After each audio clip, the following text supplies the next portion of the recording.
Hey everyone, welcome. Thanks for joining me on the snowshoe in the woods today, not a walk in the woods. And part 2 in my series on stories that get standing ovations.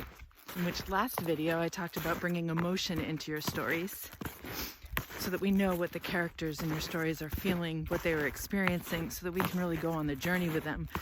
Today I want to talk about what not to do. And that's not to editorialize in your stories. Adding these extra commentary and opinions sort of detracts from our experience. You're in effect telling your audience how to feel and how to think, and that comes across as disingenuous. We don't really like that.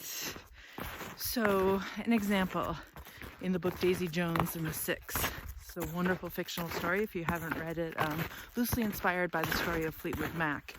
And they share a story. The author, oh my God, I can't even think of her name, but here it is right here.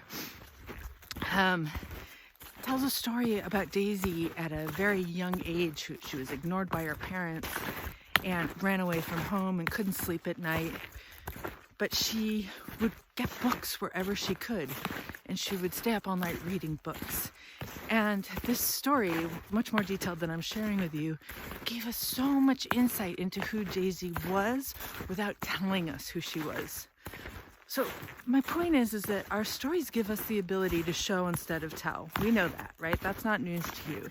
You use your stories to show instead of tell. Keep the commentary out of it. Kind of like a good joke doesn't require explaining the punchline. A good story shouldn't require explaining either. Let your audience draw those connections themselves. Let them experience it the way they want to. Hope that was helpful. And if you and your team could use some help leveling up your storytelling, I'd love to chat with you. My contact information is coming up in just a moment, and I look forward to continuing the conversation. Thanks for joining. Bye.